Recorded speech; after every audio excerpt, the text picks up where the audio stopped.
kind of structure, so that could happen. But in the cases you've been involved with, every time the company's been acquired by someone else, they haven't taken advantage of it, they acquired. I find that fascinating. I think the business guys all report that the majority of acquisitions are failures. And it seems to me that yet people continue to do it to get technology transfer, but it works very poorly. When you were making the point, this is the way to get the new technologies created, but the mechanism of transferring that into protection level things seems to be working fairly sloppily, even here in the United States. I think that's right. And I don't know if I get that correct. I think it seems to me that you're kind of back to I think the executives in the Fortune 1000 have to get a lot more sophisticated technologically, because I think you look at people who are customers of IT, and they're very slow moving and ponderous, and IT is their competitive weapon, but they're not very good at taking advantage of it. And you look at IT companies, and they're moving glacially slowly at this point, and that's not making the guys delay. This has to get solved, or we're going to get run over by the Chinese. The IT executives don't tend to become the tech companies, and the financial things become dominant. They're cute to work to go back to it. I'm afraid the people like yourself that bring so much technology to bear, how do you get them to appreciate and to deal with the values of it? I think the other answer is to look at somebody like Google, which has a different business model, very different technology development model, and staying independent, being very successful. So I think if you can, the answer is stay independent and only get acquired if there's no other choice. But most people want to cash in. That seems to be a major goal for many people to cash in at some point in time. Do you feel that way? No. You were never an instigator of being acquired? No. I think in the case of Ingress, they were losing in the marketplace, and you might as well try something. In the case of Illustra, they were they had to solve the two problems that we talked about earlier. It would have taken years and millions of dollars, but they didn't really have. So I view them as not having a choice. But I would never advocate getting acquired, because you were not a pusher to make that happen. Cashing in for many people is very significant. Well, I think the thing you've got to realize is that for startups, the major proponent of cashing in is the VCs, and acquisition is almost always bad for the employees and very good for the VCs. But I think at least in my situation, I have enough for a way to stop an acquisition. So you're in an extremely strong technical position, and that's an unusual case you get. Exactly. I just want to pursue a couple more small areas, and then I think we'll go to a close. You speak of the term embedded databases in one of your interviews. What did you mean by that? Okay, so if we go back to streaming applications, so the Wall Street case, the data comes out of the wire, typically directly from the exchange. And the steps you have to do is you've got to get it into your system. You tend to have to clean it and discard outliers. You have to compute some business analytics to find events of interest, and then you have to get instructions to a trading engine and execute a trade all within 10 milliseconds. So that's pretty hard, but now let me make it a little bit harder, which is you're looking for events of interest. And an event is of interest if the real-time analytics look a certain way. But then in addition, if I've seen this event 5 times already today, then chances are it's not of interest. So I need some state. And trading engines are wanting more and more state. But they still have 10 milliseconds to execute. So you cannot cross a machine boundary in 10 milliseconds. You cannot even cross a process boundary to a different process on the same machine in 10 milliseconds. So embedded means everything has to run within a single operating system process. If you simply don't, there's too much latency to go anyplace else. And so Streambase has an embedded database system that runs in the same process. No process switch to get to it. No ODBC or anything. Getting from an application to the database system in the Elephants is a very heavy operation. And it's very heavy because you don't trust the application. You're not willing to run it in the same address space, so it's across the wire. You have to authenticate whoever's running the application, et cetera, et cetera, et cetera. And you just need very lightweight stuff if you want to run fast. I'm hearing the term data flow that you're talking about. Is this a substitute for database in your mind, or many of these applications? This is a data flow. It is a data flow world in streaming data. And how about some of these others? Are they also data flow worlds? Real-time applications as against database worlds? All real-time applications that care about latency. In other words, I draw a distinction between, there's been a lot of press about RFID, and Walmart is pushing RFID on the pallet level. So the question is, if you're moving pallets in a warehouse, you have the forklift guy, and he's moving, a pallet every couple minutes, and you don't care where the pallet is within latency of a minute or two, and so the number of pallets you're moving a minute is maybe, with however many forklift guys you've got, is maybe 5. So you're doing 5 messages a minute, and you don't care within a minute, where the thing is. So in this case, run any technology you want. It doesn't much matter. Anybody will be able to solve your problem. If you look at the options market and you're trying to do electronic trading on the options market, that's 100,000 messages a second. And now you really care. And data flow is the only game in town. You cannot store the data. It's just not possible. So you can't even have time to create the database. You can't, in other words, the paradigm of store the data and then look at it won't work. You've got to process the bits as they go by on the wire. Finance and intelligence databases, those kind of applications. Is that the same kind of thing, or is that a different problem there? That's really fascinating, because as near as I can tell, and again, the spooks will not tell you exactly what they're doing, but there are a couple different problems that they appear to be working on. One is they would like to put a video cam on every light pole in Baghdad and watch in real time stuff going by. So they want to do streaming analysis of vehicles as they go by, and then they want to have a database of everybody they've seen for the last K years. So they want an enormous store of everybody they've seen, and so you want to discover the bad guys. And discovering the bad guys is partly figuring out that there's an interesting real-time thing going on, and then correlating it with a massive historical database. All of that fast. And so the problems those guys have are really technically challenging, and they're a mix of data flow and database and massive warehouses. And the other thing is that the spooks also appear to be watching some significant set of all the internet traffic and all the phone traffic in the world, and they want to see who is communicating with who. Basically, build Facebook-style networks of who's talking to who. And then if they decide somebody's a bad guy, they want to be able to, in 100 microseconds, figure out everybody that's within 2 levels of in this connection network. So again, massive amounts of data, very real time. And so the spooks have fascinating problems. Last thing that will close. You also mentioned about the object-oriented database and its failure to fail in CAD. And I was wondering if you have to make a very short comment about that, if you could. Sure. I think the trouble with CAD is the OODD guys, they're an ultimate example market of CAD. And the trouble was, having talked to AutoCAD and Intergraphics, people in the CAD business, they didn't want a new database. And so the customer wasn't interested. And so there's a fundamental failure that you had a new mousetrap, and the guys you thought you were building a fortune upon, they were going to catch massive market. And the reasons were fairly straightforward. The problem was that if you're in the CAD business, you have a representation on disk, you swizzle the data into main memory, you now have a massive amount of tools to massage it in main memory, and when you get done, you put it back. The only piece of the problem that the OODD guys solved was swizzling back and forth. And that wasn't enough of the CAD guys' problem to be interesting. So they just didn't solve a big enough piece of the problem to get successful.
cross-variable moduli space and gravitational freedom. This was some impressions, but absolutely meaningless.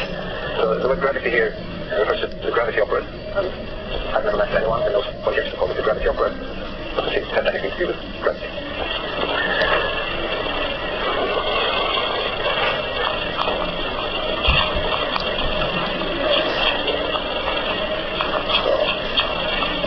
Cross-variable moduli space.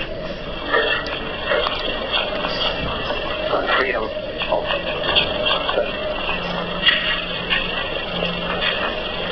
gravity operator.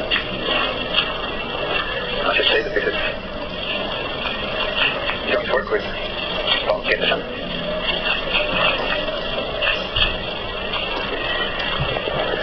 I'm start by giving you the idea that led me to this research, and it will be let's begin by thanking the organizers for the invitation. I was tempted to call the talk cross-variable moduli space and gravitational freedom. This would sound impressive, but utterly meaningless. So the word gravity here refers to the gravity operator, and I've never met anyone who knows why I guess to call it the gravity operator. It doesn't seem to have anything to do with gravity.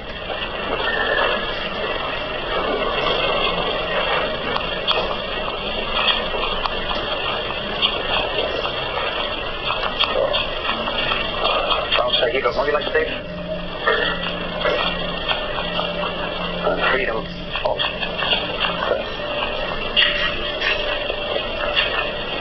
gravity operator. I should say that this is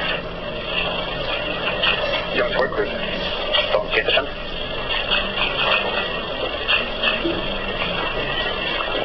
I will start by giving you the idea that led me to this research, and it will be sort of informal on my own intuitions, and then I will give a more official motivation for why it's actually interesting.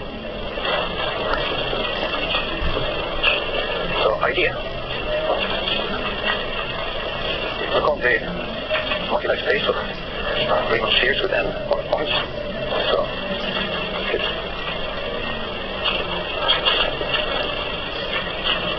represented like this. It's the configuration space of n points, not coinciding on the Riemann sphere, and modeled by isomorphisms. It has a well-known compactification, called the Dirichlet compactification.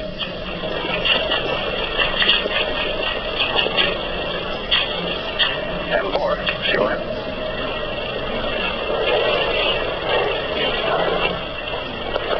And it has the following property. If you look at the set of complex points of the compactification, it becomes a union over trees. T is n legs. And for each such tree, you take a product of all the vertices of the tree, and you have a copy of the uncompactified space on 0n. I write NV here for the number of edges attached to that vertex.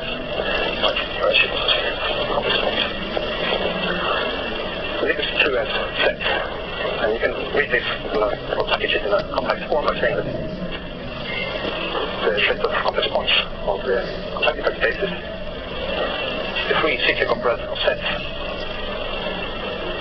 generated by the set of points of the open modular space. So I don't write any English n here because it's very the hierarchy of the operator. So the set points of the compactified space is a free operator of sets. Now once you increase topology up to varieties, it's not free anymore. It's not a disjunct union of varieties, it's just a disjunct union of sets.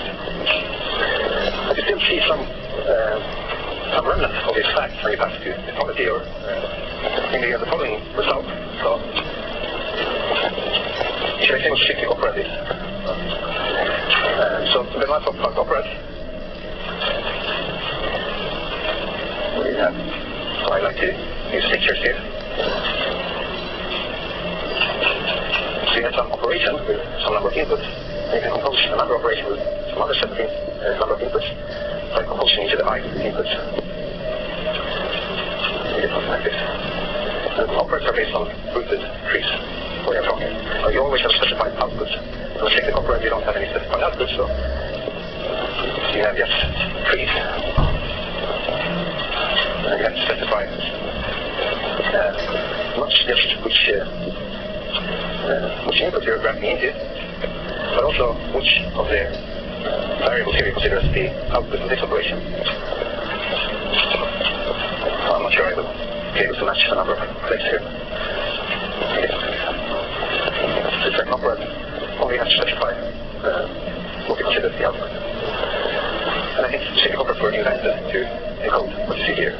To go new to new output compactification, the boundary strata were indexed by trees, not rooted trees, but arbitrary trees. And so you can include boundary strata in the code base. And these inclusions of boundary strata, they are treated dissociative and so on. So it looks like an operand and proposed favor of operand, and the answer is a cyclic operand. So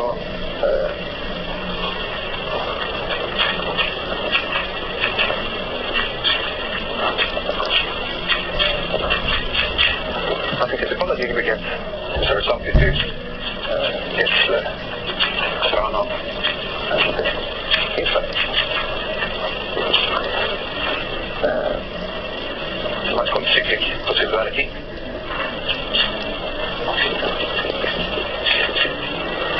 So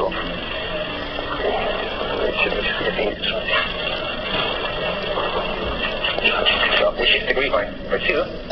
That's the homology of the compactification.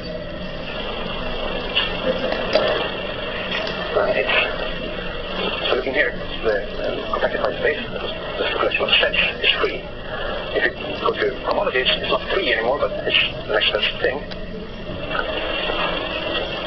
It's not equal. It's complex to the cyclic Kovar construction.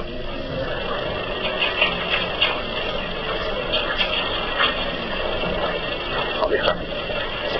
So the Kovar construction, you get it by taking the free operand, and then you have a differential. And that differential includes 6 care of the topology. So the differential will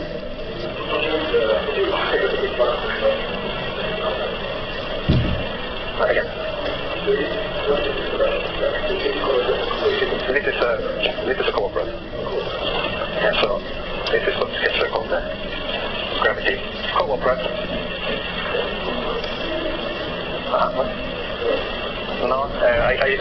It's equivalent, so this is actually if it's a degree shift, this is what people call hypercommutative. And you don't need homology because you can define the hypercommutative operator setting these components in the composition given by Eastern maps.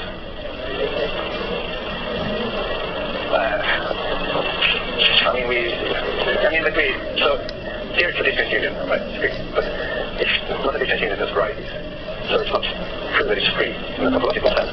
And the differential here, the Kovar differential, it affects the topology because it actually measures the friction to boundary strata. Tells you that some strata are close to others, they are connected, not different union. I'm using n as a variable. So we call an operand always some